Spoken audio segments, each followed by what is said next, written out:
Earlier this morning, Anwar al-Awlaki, a leader of Al-Qaeda in the Arabian Peninsula, was killed in Yemen. The death. Un chef d'État a-t-il le droit de poursuivre, de juger et d'exécuter une sentence de mort sur un citoyen de son propre pays? Anwar al-Awlaki n'est pas un terroriste comme les autres. C'est un des chefs d'Al-Qaïda. Il a reconnu avoir encouragé des opérations qui ont fait des dizaines de victimes. Mais Anwar al-Awlaki est aussi citoyen des États-Unis. Nous avons un compte déficitaire avec les Américains d'au moins 1 million de femmes et d'enfants morts. Je ne parle même pas des hommes. Nous avons un décompte de victimes avec les Américains qui dépasse le million. Rien qu'en comptant les femmes et les enfants. Ceux qui ont été tués dans les avions, c'est une goutte d'eau dans l'océan. Il nous est permis de les traiter comme ils nous traitent et de violer les règles qu'ils ont violées contre nous. Ces discours enflammés diffusés sur la toile et à la télévision conduisent les Américains à inscrire Anwar al-Awlaki sur la liste de la mort.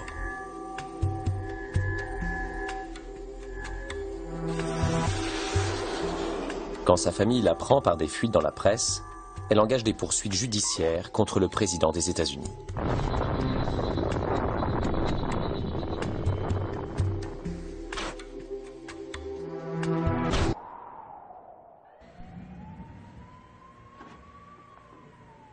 Ok, Pardis, pourriez-vous vous présenter, s'il vous plaît?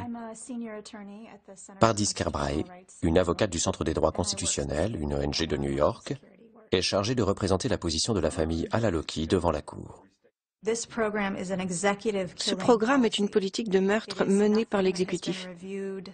Rien n'a été contrôlé par un tribunal. Rien n'a été approuvé par le Congrès. La base légale qu'utilisent les États-Unis, le président, le département de la Défense et la CIA, c'est une autorisation donnée après le 11 septembre 2001.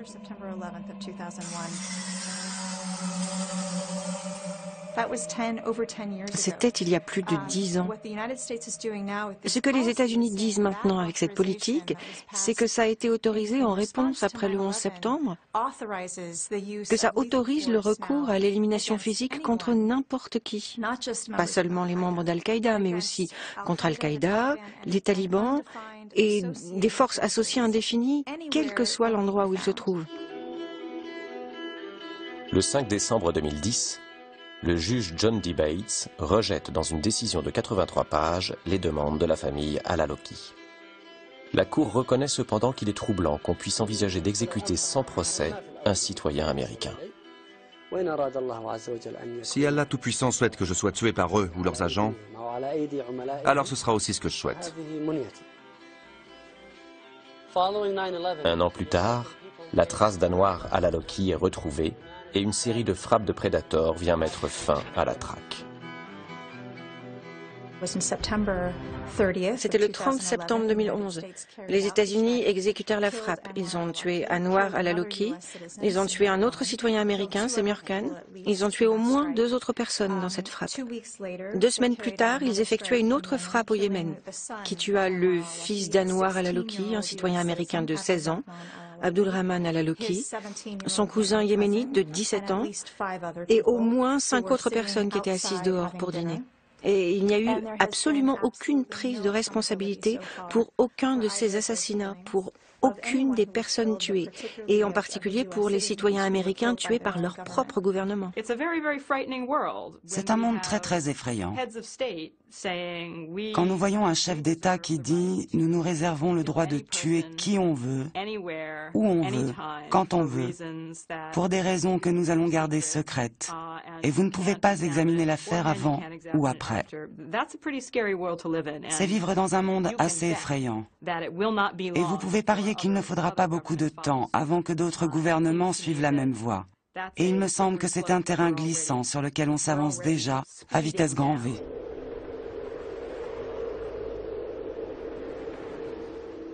La pente glissante ne concerne pas que l'utilisation qui est faite de ces engins. L'évolution de la technologie pousse à doter ces armes de capacités toujours plus sophistiquées.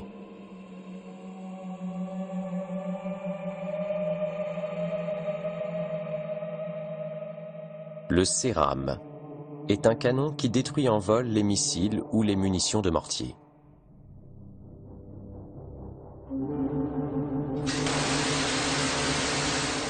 Il est intégralement automatisé et prend seul la décision de tirer.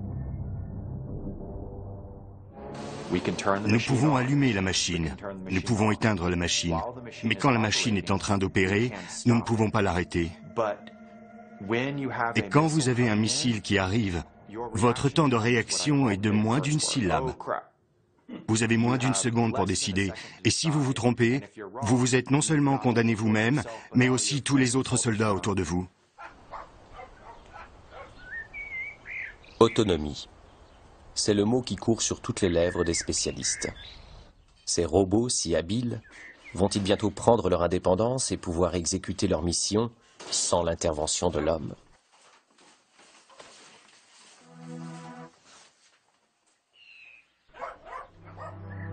Noël Charquet est professeur de robotique à l'université de Sheffield, en Grande-Bretagne. Il sait ce que préparent les chercheurs militaires. Ce qui m'inquiète le plus avec les drones, ce n'est pas tellement quand l'homme a une place dans le circuit, mais plutôt les futurs projets d'autonomie. Ce qui veut dire que les drones vont pouvoir sélectionner leurs propres cibles et les tuer. Et il semble que cela sera nécessaire dans le futur, si vous combattez une armée sophistiquée. Parce que la première chose qu'ils feront, ce sera de brouiller tous vos signaux. Donc vous n'aurez plus de retour, vous ne serez plus en mesure de contrôler vos drones et ainsi de suite. Les militaires savent très bien cela. Et les plans des États-Unis depuis 2004 discutent l'idée de la prochaine étape. De l'homme dans le circuit, à l'homme sur le circuit, à l'homme hors du circuit. Il y a environ un an, j'étais à une conférence internationale de droit et il y avait tous ces avocats internationaux qui débattaient dans tous les sens et l'un d'eux était conseiller général en chef de l'US Air Force et il disait « On ne travaillerait jamais sur un système autonome armé parce que ça violerait la loi. Nous ne ferions jamais rien de tel. » Et tous les avocats faisaient « Oui, oui, c'est vrai, c'est vrai, c'est vrai. » Et quelques jours plus tard, j'étais dans un bureau à la recherche navale et on en riait. Parce que je rencontrais des chercheurs qui travaillaient sur un système autonome armé. C'est pas des trucs de science-fiction pour le futur. On travaille dessus dès maintenant. Et effectivement, le X-47B termine ses tests et sera opérationnel en 2015. C'est un drone supersonique, complètement autonome et qui pourra prendre seul la décision de tirer sur une cible.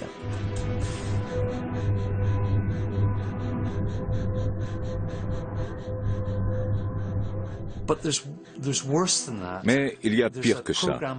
Il y a un programme de la DARPA qui en est toujours aux premières phases d'essai, mais des tests ont été faits. C'est le programme HT-V2. Et il y a un jet appelé le Falcon, et qui a été testé à 22 000 km/h. C'est pas supersonique, c'est hypersonique. Et le but de ce programme, c'est que les États-Unis soient capables d'avoir un avion de combat armé n'importe où dans le monde en l'espace de 30 minutes. Donc n'importe où sur cette planète. Ils peuvent s'y rendre instantanément en 30 minutes et être prêts à se battre, venus des États-Unis dans ce laps de temps. Et ça, c'est très inquiétant. Parce que ça veut dire que la zone frontière des États-Unis, maintenant, c'est tout le reste du monde, hors des États-Unis.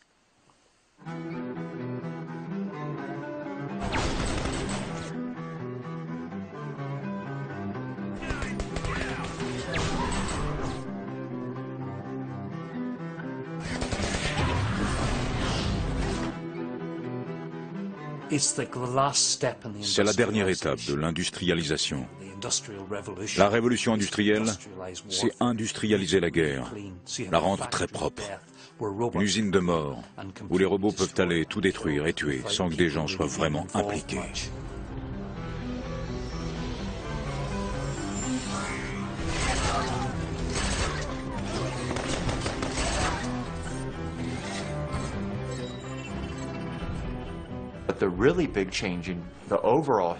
Mais le plus gros changement dans l'histoire de la guerre, c'est que nous sommes passés du combat dans les machines au combat en dehors des machines.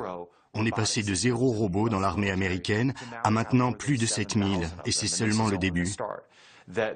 Il n'y avait qu'un petit nombre de pays qui s'aventuraient dans les systèmes automatisés. Et maintenant, ce sont plus de 50 pays dans le monde, qu'il s'agisse des États-Unis, le Royaume-Uni, la France, l'Allemagne, Israël, la Russie, la Chine, l'Australie, le Pakistan, l'Irak. Tous ont fait le grand saut dans la robotique. Pour moi, c'est ça qui est important. Face à cette prolifération, une résistance s'organise. Je parle au nom des victimes qu'on tue avec nos drones, au Yémen, au Pakistan, en Somalie. Je parle au nom de ces victimes innocentes. Elles méritent vos excuses, Monsieur Brennan. Medea Benjamin est familière des actions d'éclat. Ici, la militante de la cause pacifiste interpelle Paul Brennan, alors le chef de l'antiterrorisme d'Obama. Je parle au nom d'Abdulrahman Al-Aloki, un natif de Denver âgé de 16 ans, tué au Yémen juste parce qu'on n'aimait pas son père. Je parle au nom de la Constitution, je parle au nom de la légalité. J'aime mon pays. Vous nous mettez en danger en tuant tant d'innocents à travers le monde. Honte sur vous!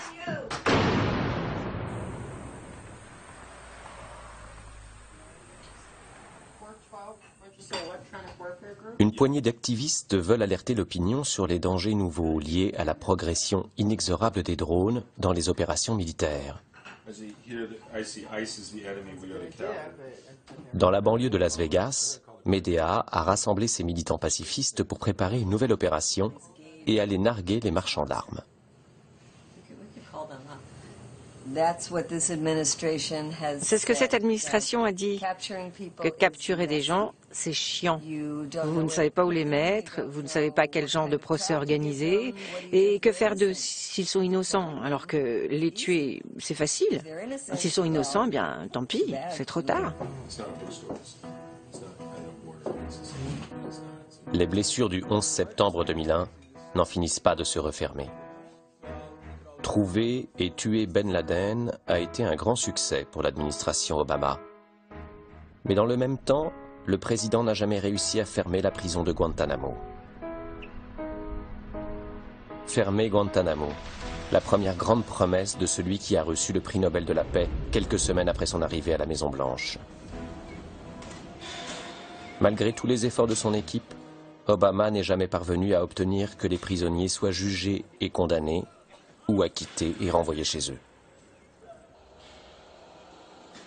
Ils restent enfermés dans les limbes juridiques de l'enclave américaine à Cuba. Ça m'a fasciné quand j'ai initié des poursuites avec 2 autres avocats contre Guantanamo.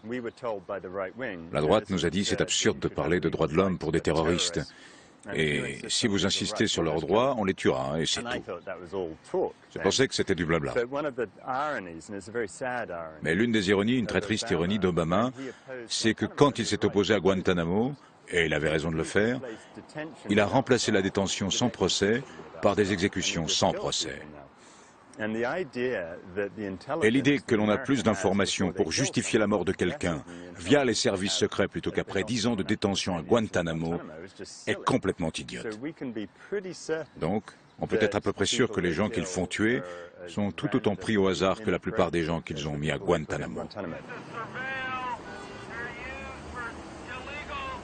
Des exécutions sans procès remplacent désormais les détentions arbitraires.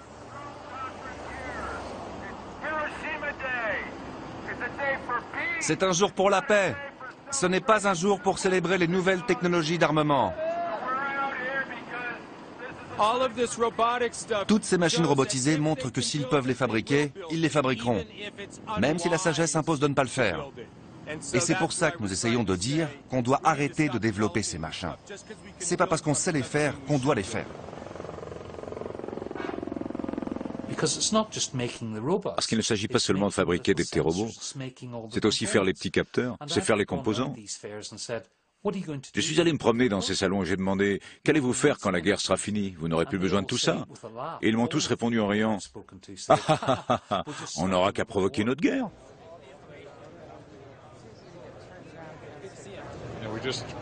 On est juste en train de développer une unité de 4 avec 12 avions. Les soldats s'entraînent. En Afghanistan? En vol, ils effectuent 4 ou 5 missions par jour. Tout ça? Ouais, ils volent jusqu'à 70 heures par jour. Et vous faites beaucoup de morts?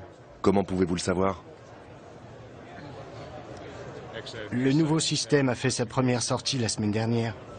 Celui qui avait été installé avant est utilisé par les forces spéciales. Et ils tuent avec. Vous ne pensez pas que les fabricants d'armes ont une responsabilité? Notre responsabilité est de soutenir ce que le pays soutient. Nous sommes en guerre, monsieur. Merci de m'avoir parlé. Ouais. La fierté du marchand d'armes. Quand les morts s'accumulent, c'est que le produit est de qualité. Dernière lumière du salon, dernière esclandre des antidrones. La nuit tombe sur Las Vegas et la fête est finie. Il est temps pour nous de passer de l'autre côté du miroir et de découvrir la réalité au Pakistan.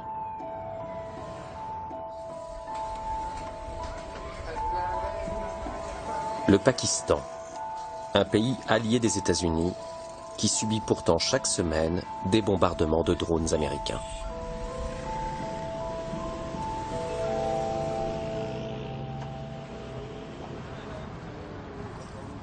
Shahzad Akbar est un avocat qui a décidé de combattre les drones sur le terrain judiciaire.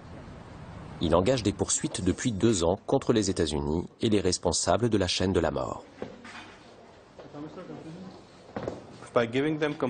En leur donnant des compensations, ce que nous voulons faire, c'est remettre les gens des zones tribales en confiance avec la société, qu'ils croient en leurs institutions, que leurs tribunaux puissent leur rendre justice, qu'ils n'aient pas à tuer pour se rendre justice comme le fait l'Amérique en tuant des gens illégalement à cause de ce qui leur est arrivé le 11 septembre. Son action la plus spectaculaire a consisté à attaquer le chef de la CIA à Islamabad, contraignant celui-ci à quitter le pays.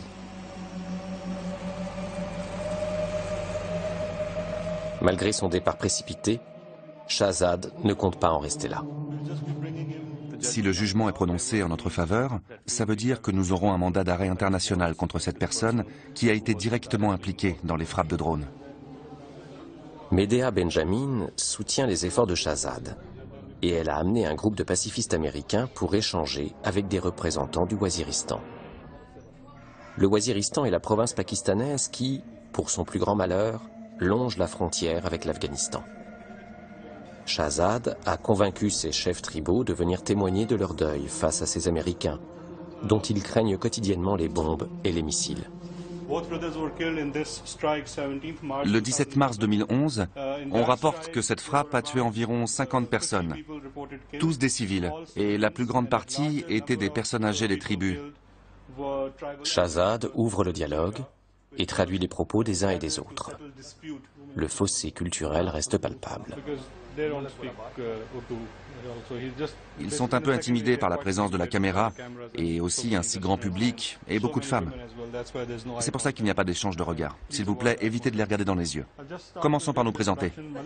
On doit éviter leurs yeux, donc ne pas les regarder directement? Non, vous pouvez les regarder, mais pas dans les yeux.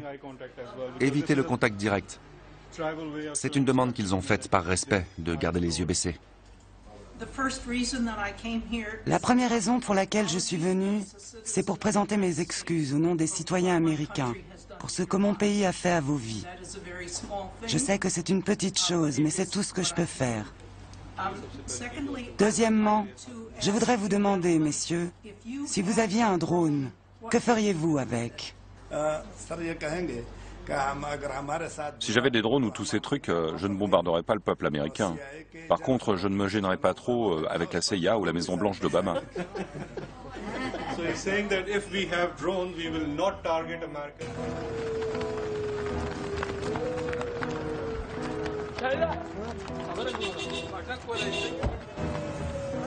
À l'appel de Shahzad et de Medea, un cortège pour le Waziristan s'organise peu à peu.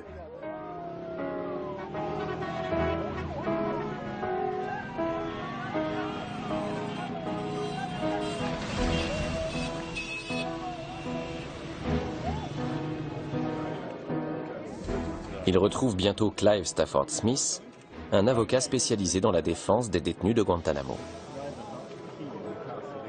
Clive, est-ce que les drones sont légaux? Bien sûr que les drones ne sont pas légaux. Il n'y a rien de légal dans ces drones. Il n'y a pas de guerre entre le Pakistan et son allié les États-Unis. Donc tout ce qui se passe ici est illégal. Ils abaissent la barre de ce que les États-Unis peuvent faire dans de grandes proportions, car aucun Américain n'est en danger. Les Américains, à part quelques-uns, les quelques-uns que vous avez vus ici sont à des milliers de kilomètres du Waziristan. Donc, il n'y a pas de danger pour les États-Unis. Des gens sont assis dans le Nevada à jouer à des jeux vidéo avec les vies de gens du Waziristan. Et c'est ça la limite. Les États-Unis n'enverraient jamais de bombardiers F-16 au Waziristan. Et ce ne serait pas politiquement possible, mais ils peuvent le faire avec des drones. C'est ce qui rend ces machins si dangereux. C'est incroyable que nous soyons ici. On a pu aller aussi loin. On a l'impression d'avoir aidé à faire connaître le problème au monde entier et c'est très motivant pour nous. Bientôt, plusieurs centaines de véhicules accompagnent la foule jusqu'à un rassemblement impressionnant. Imran Khan, une célébrité qui est candidat aux prochaines élections présidentielles, prend la tête de la manifestation. Imran est une figure très populaire au Pakistan et ses chances de l'emporter ne sont pas négligeables. C'est pourquoi il a pris fait et cause contre les drones et compte bien faire la différence face aux atermoiements du pouvoir en place.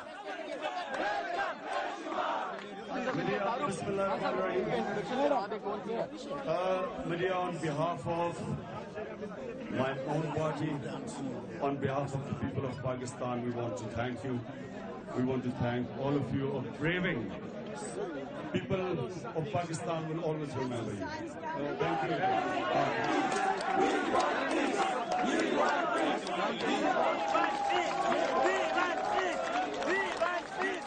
Le Pakistan est un théâtre d'ombre. Ses autorités protestent contre les frappes, mais ne saisissent jamais les Nations Unies pour qu'elles cessent.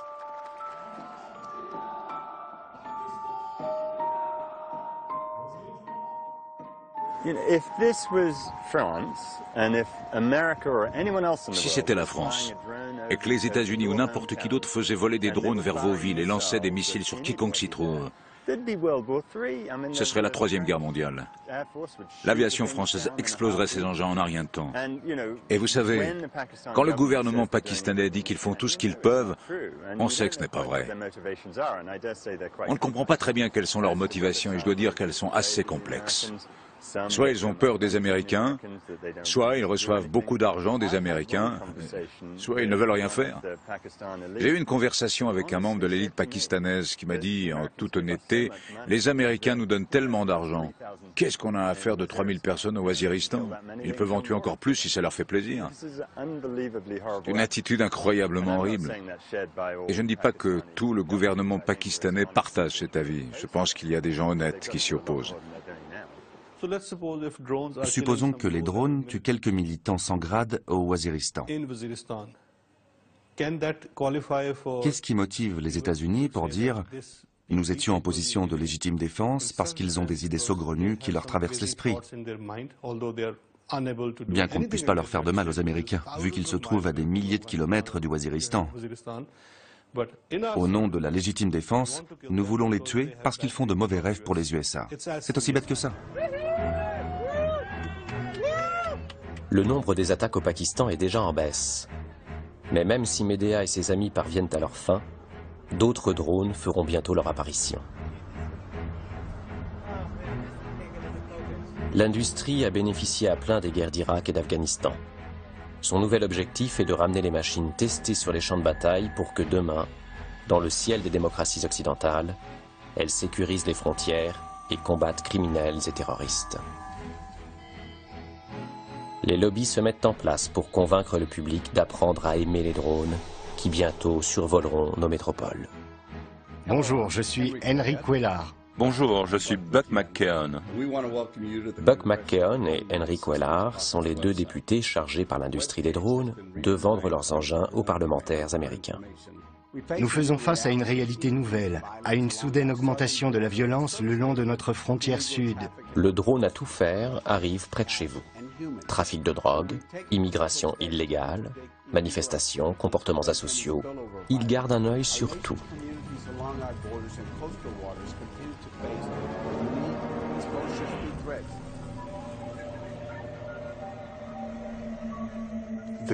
La question des drones, de la robotique et des gardiens de la paix, ce n'est pas une question hypothétique. Devons-nous ou ne devons-nous pas? Est-ce que ce serait sage d'en faire cet usage? Dans les faits, c'est inévitable.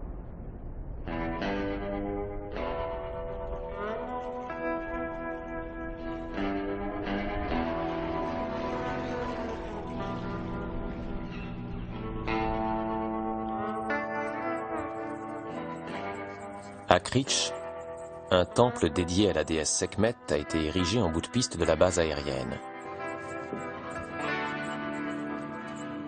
Candace, la prêtresse, y multiplie des cérémonies dédiées à la paix, alors que les prédateurs passent et repassent au-dessus de sa tête.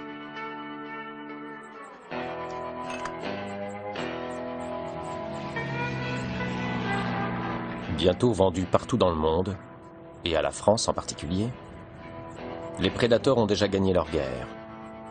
La guerre pour rendre acceptable la distribution par un État d'une peine de mort aseptisée et mondialisée.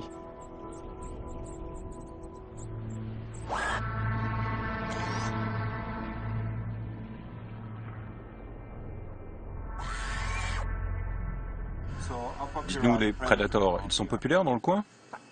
Est-ce qu'ils sont populaires? On les voit tout le temps. Je les regarde atterrir et décoller. Et les gens, ils aiment bien vivre à côté de ces machines? Tout le monde s'en tape. Tout le monde s'en tape? Oui. Militaires ou civils, l'humanité va devoir apprendre à vivre sous l'œil des drones. Citoyens d'un pays démocratique, vous pourrez sans doute espérer bénéficier de quelques protections. Habitants d'États faibles ou de zones déclarées ennemies par les superpuissances, votre sort sera vite scellé. C'est une politique catastrophique des États-Unis, qui a un effet exactement inverse à celui annoncé. Son objectif est de réduire le nombre de terroristes. Mais à chaque fois que vous tuez quelqu'un, vous créez un nouveau groupe de gens qui vous haïssent. Et vous augmentez l'extrémisme. Mais cela ne se produit pas seulement au Waziristan.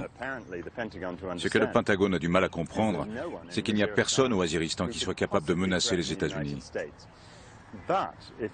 Mais si vous continuez à tuer des gens de cette manière hypocrite, vous faites monter la colère de gens partout dans le monde, y compris aux États-Unis. Par exemple, le poseur de bombes de Times Square, si vous vous souvenez, a lui-même affirmé que la raison pour laquelle il voulait faire exploser Times Square, c'était justement la campagne des frappes au Pakistan. C'est comme cela qu'on exporte le terrorisme aux États-Unis et en Europe, d'une manière qui serait impossible autrement. C'est la politique la plus ridicule qui soit, car cela crée des terroristes chez nous, en Grande-Bretagne et en Amérique. Des gens qui sont tellement en colère qu'ils n'ont pas besoin de venir de Waziristan, car ils sont déjà en Grande-Bretagne et qu'ils commettent des actes terribles ici.